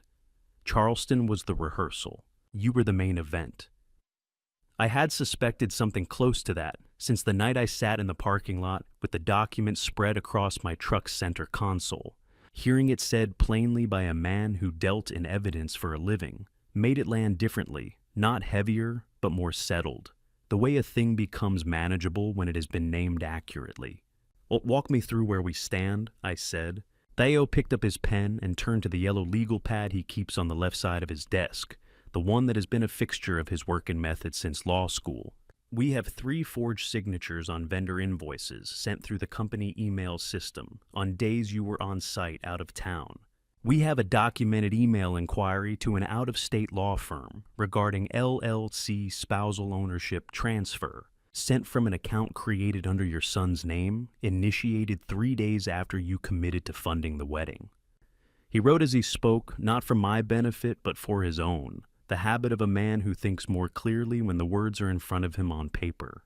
"We have an unauthorized charge of $22,000 on your personal credit card for a reservation made in your name without your knowledge or consent. We have an attempted withdrawal of $14,200 from the company operating account, blocked fortunately, by a transaction threshold you set 2 years ago, with no particular awareness of how useful it would turn out to be." He paused, tapped the Charleston file. "And now we have documentation from a prior incident in another state, a different target, a different city, the same method. A written statement from an attorney who observed that incident directly and preserved her records against exactly this kind of future need." He set the pen down. "Taken individually, any one of these could be contested. Taken together, they describe a course of conduct, and a course of conduct is considerably harder to argue away than a single incident. The cease and desist," I said, "goes out tonight." He had already turned to a draft on the far side of the desk. I could see the letterhead from where I sat. "It goes to Brittany directly, not through Preston. It lays out the documented evidence and makes clear that any further contact with company accounts, company personnel, or your personal financial instruments will result in immediate escalation to law enforcement." He glanced up. "It is not a court order, Alex. I want you to understand that clearly. It is a formal warning that tells her we have the file and we are prepared to use it. What she does with that information will tell us something. And the police report, filed first thing tomorrow morning, Savannah PD forgery and unauthorized financial access." He folded his hands on the desk. "I want you to hear what I'm about to say carefully, because I have watched people expect the wrong things from this stage, and it has not served them well." I nodded. "The investigation will take time, weeks at minimum, more likely several months. The wheels of a criminal inquiry turn at their own pace, regardless of how clear the evidence appears to the people who assembled it. There will be periods of apparent inactivity. There will be procedural steps that feel slow. You will want things to move faster than they do." He held my gaze.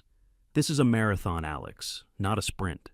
The strength of what we have is not in its urgency, it is in its completeness. Let it work. And the Charleston file. I'll contact Mrs. Marsh's attorney this week. Her written statement indicates a willingness to cooperate. If the matter proceeded formally, we'll need to confirm that directly. and we'll need to understand what her documentation can contribute to a Georgia-based case. He made a note on the legal pad. It establishes pattern. Pattern is significant in how these cases are evaluated and prosecuted. It is worth the time to do it properly. I sat for a moment with all of it laid out in front of me. 63 years old, sitting in my attorney's office on a Monday night with a row of evidence across his desk that documented what had been attempted against everything I had spent my life building. 3 days ago, I had been standing in Whitfield Estate with a check in my vest pocket and a son I believed I knew. A great deal had changed in 3 days, but sitting across from Theodore Garland with the documents ordered and the plan in motion and the next steps clear, I was aware of something I had not felt at any point since Friday evening. The sensation of not being alone in it, of having the right person in the right chair with the right information doing what he did best. I had not realized until that moment how much of the previous 3 days I had carried by myself. "Thank you, Theo," I said. He made a small dismissive gesture, the one he uses when gratitude makes him uncomfortable, which it reliably does. "Go home, Alex. Sleep if you can. Tomorrow is going to require you." I left the office a little before midnight. Outside, Savannah had settled into the particular quiet of a Monday night. In October, the old streets empty the gas lamps, throwing their amber pools across the brick pavement. The live oaks overhead moving slightly in a wind that carried the faint salt of the river somewhere to the east. I had walked these streets in every season for more than 30 years. They looked the same as they always had. I got in my truck and drove home without turning on the radio. The phone sat in my jacket pocket untouched. Whatever was waiting in it could wait a few more hours. The documents were in the right hands. The next steps were in motion. For the first time since Friday night, I simply drove and breathed and let the quiet city go, past the windows, and did not ask anything more of myself than that. Tuesday morning arrived with a different kind of quiet. I was already at the kitchen table with my coffee when the phone began to move, not the relentless wave from Sunday night, but something steadier, more measured. One message, then a pause, then another. Familiar names on the screen. People I had known for years, some for the better part of my adult life. The tone of what they sent was unlike anything I had received since Friday. Not demands, not pressure. Some of them were apologies. Odell arrived before 8. I opened the door and poured him a cup without asking, and he sat down with the manner of a man who has something specific to report and intends to do it efficiently. "That fellow I mentioned," he said. "The one with the South Carolina plates." I waited. My neighbor 2 doors down recognized the car when I described it. Said she'd seen it parked on the street at least 4 times before the wedding, not just twice like I thought. She wrote down part of the plate because she was concerned about it. Her nephew confirmed the vehicle came out of a rental agency in Charleston. I set my cup down. Clifton Sinclair had told me he tried to stop the wedding. What he had not said, what I now understood, was that he had come to Savannah to do it in person and lost his nerve every time. He had sat in a rental car on East Jones Street 4 times over the course of a week, watching this house, deciding whether to walk up the front path and say what he knew. He had driven 2 hours each way 4 separate times and had not once made it to the door, not until after everything had already come apart. I folded the paper, Odell slid across the table and held it for a moment. "Thank you," I said. He finished his coffee and left without making more of it. That is the particular quality I have always valued in Odell Crutcher. He understands that information is just information, and that the man receiving it gets to decide what it means. By mid-morning, I had pieced together how the story had begun moving through the city. Cornelius had said nothing publicly. That was not his way. But 15 years in the same industry builds a particular kind of network. The people he worked alongside knew how to read a situation, and what they read was straightforward. The vendor contracts carried one name. The cancellation call had come from that same person, directly without confusion or ambiguity. The professional record was clean, and in a trade community, a clean record speaks. Nadine Buckley had confirmed to several colleagues in the event industry what she already knew, that Alexander Hargrove had been the sole contracting party on every document she held, that his signature was on every legitimate agreement, and that when he called to cancel, He had been calm, clear, and completely in his rights. She had stated facts. She had not editorialized. She had not needed to. Online, the comments beneath Brittany's post had begun to shift in tone. I checked once briefly and saw enough questions appearing among the earlier responses. People noting that the story they were hearing from other directions did not quite match the one in the video. By afternoon, Kayla Forsyth's share had disappeared.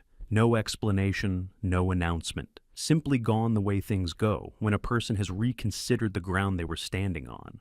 I did not feel satisfaction about any of this. The truth finding its own level is not a victory.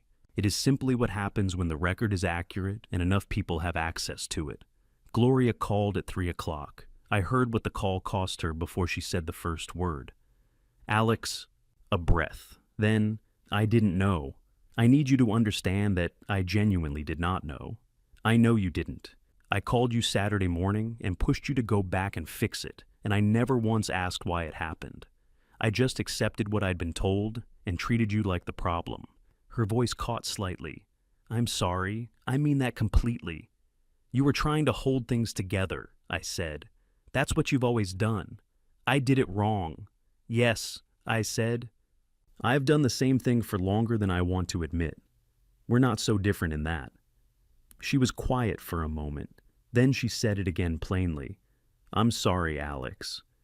I hear you, I said, and I'm glad you called. We did not talk much longer. The important thing had been said in plain language, and adding to it would have only diluted it. I turned the desk lamp off at 9:30. The room went dark around me. I sat still for a moment before getting up, listening to the house settle, listening to the street outside, listening to the particular silence of a Tuesday night in October when the worst of something has passed, and what remains is simply the fact of it. Then the phone moved once on the desk. I picked it up. Preston's name on the screen, a text message, 2 words, I'm sorry. I looked at them for a long time, long enough for the screen to dim. I pressed the button and read them again. 2 words, no explanation attached, no negotiation embedded inside them, no ask. Just those 2 words sent at 9:30 on a Tuesday night by a man who had arrived at the far edge of something and found standing there that he had less to say than he thought he would. I set the phone face down on the desk. I did not reply. Not tonight. What he had sent deserved a real answer, and a real answer required more than I could honestly give in this moment. Sending something hollow because the hour felt right would have been a disservice to both of us. I left the phone on the desk in the dark, went upstairs, lay down, and for the first time since Friday night, sleep arrived without being summoned. The phone was still face down on the desk where I had left it. I saw it when I came downstairs Wednesday morning, sitting exactly where I had placed it the night before, screen dark, the message underneath it, unread by no one except me. I made coffee first. Then I stood at the kitchen window for a while, watching East Jones Street come into the morning at its own pace. The live oaks. The gas lamp on the corner still burning in the gray early light before the sun had cleared the rooftops. A man walking a dog on the far sidewalk unhurried the dog, investigating something in the base of a tree. Ordinary Wednesday. The city indifferent as cities are to whatever was about to happen inside this house. I stood at that window for the better part of an hour. Then I went to the desk, picked up the phone, and called my son. He answered before the second ring. Not with words, just the sound of the line opening, and then his breathing, and then a silence that told me he had been waiting for this, and was not sure what to do, now that it had arrived. Preston, I said. Dad. His voice was not what it had been on Saturday morning, not the rehearsed velocity of a man who had been building his argument in the car on the way over. This was something stripped down, tired in the way that people get tired when they have been carrying something they cannot put down and have finally stopped pretending it isn't heavy. He stopped, started again. I don't know how to. You don't have to explain right now, I said. I'm not calling for an explanation. A long pause on the line. Then why are you calling? I sat down in the chair by the window, the same chair I had sat in Saturday morning, when he stood in this room and said everything he had rehearsed. The morning light came in at a different angle today earlier, cooler the October sky, clear and pale. Because there are some things I need to say.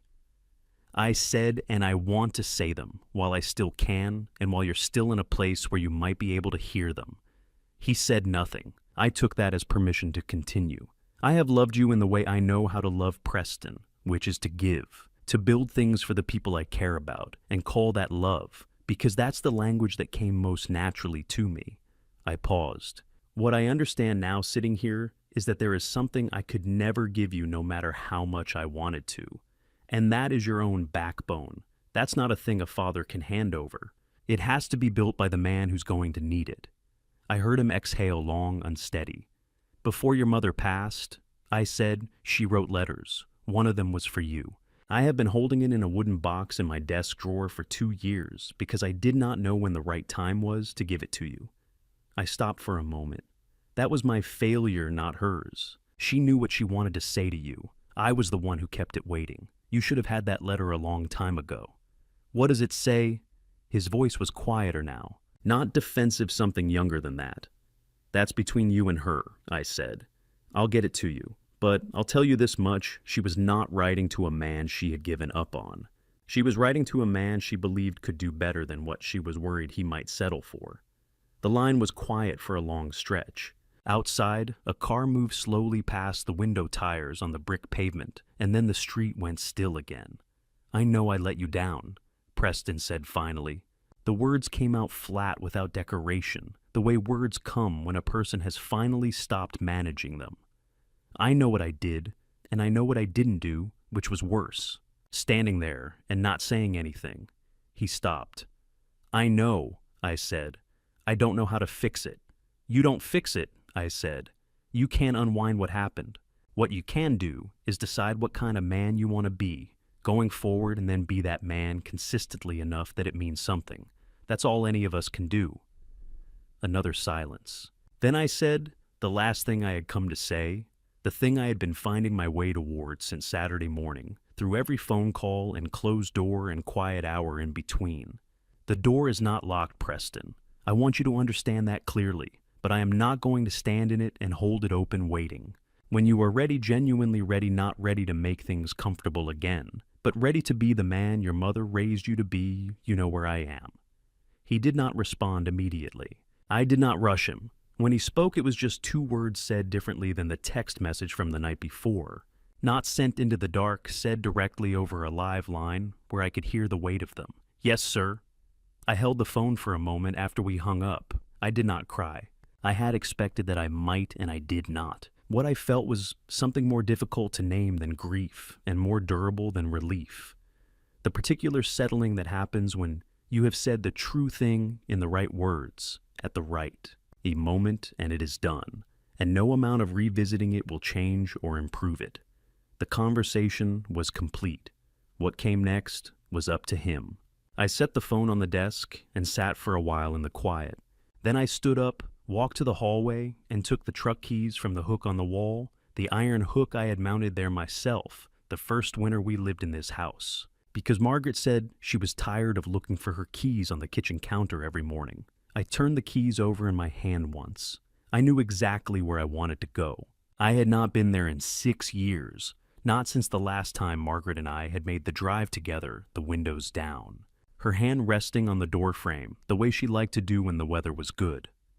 I opened the front door and stepped out into the Wednesday morning. I drove out before the sun came up.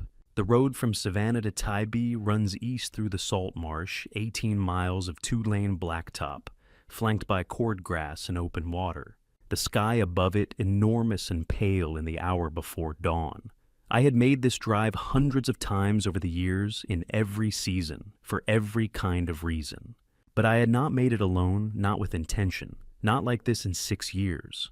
The parking area near the north end of the beach was empty when I arrived. I left the truck and walked across the sand in the gray pre-dawn light, following a line I did not need to think about. My feet knew where they were going. The rock was where it had always been. A flat shelf of stone at the northern edge of the beach, set slightly back from the waterline, large enough for 2 people to sit comfortably with their feet toward the water. Margaret and I had found it on the morning after our wedding, in June of 1987. We had driven out early before anyone else was awake, and sat on this rock with coffee in paper cups. and watched the Atlantic come in, and she had leaned her head against my shoulder and said that this was a good beginning. We had come back to it across the years. Not always, not on any particular schedule, but enough times that it had become ours in the way that certain places become yours, not through ownership, but through return. I sat down on the rock. The ocean in the early morning had the particular color of old pewter, not blue, yet not gray exactly.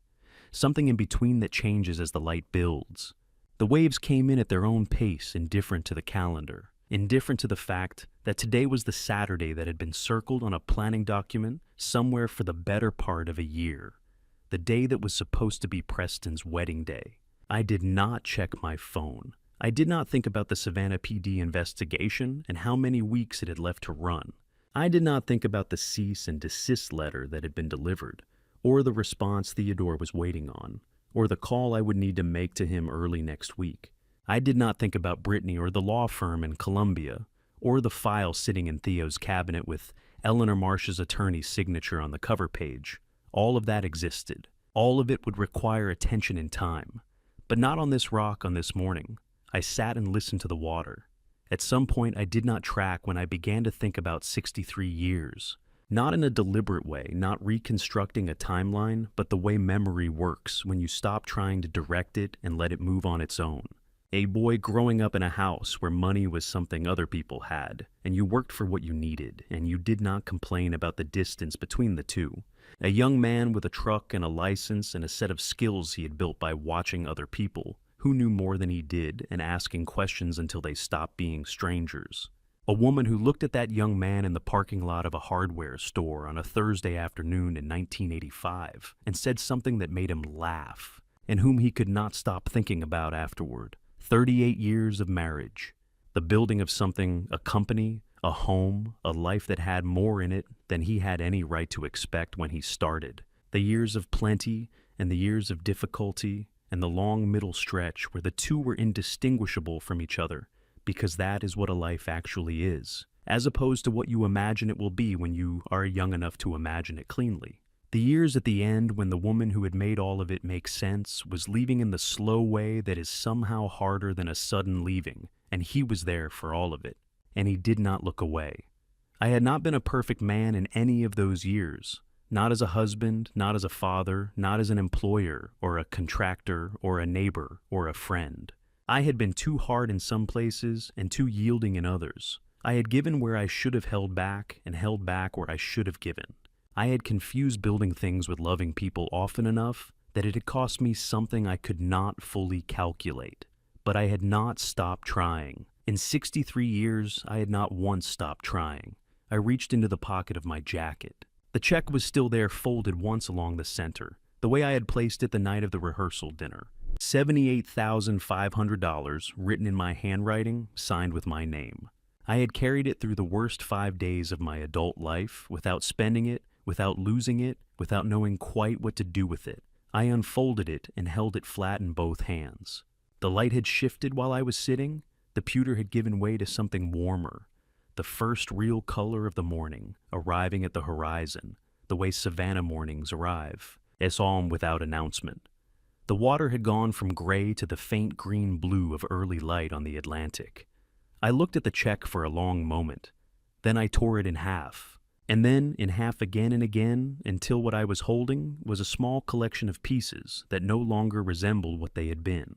I opened my hands and let the wind off the water take them. They scattered and fell and were gone, some into the sand, some toward the water line, some simply carried off in a direction I could not track. $78,500. Given, willingly lost, honestly released completely. I let it go. From somewhere in the quiet of my own memory, Margaret's words came back not the way I had read them off the page in the study last Saturday, but softer, the way her voice had sounded in this exact place on a June morning 38 years ago. The day you begin living for yourself, instead of building for everyone else, that is the day I can finally close my eyes in peace. I looked out at the Atlantic. "I think I'm ready, Margaret," I said. The words were quiet enough that only the water could have heard them. That was fine. The water had been here longer than either of us, and it knew how to keep things. The sun was fully above the horizon now, warm on my shoulders through the jacket. The kind of warmth that arrives unexpectedly on an October morning and reminds you that the season is not finished yet, that there is still time left, and that time used well becomes something.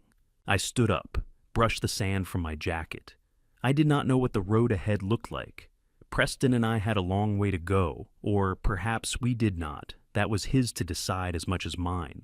The legal process would take the time it needed. Hargrove Construction had 11 people who showed up every morning and did good work, and that would continue. The house on East Jones Street would be there when I got back. With its heart pine floors and the kitchen, Margaret had drawn on a legal pad and the back garden that was already turned and waiting for spring.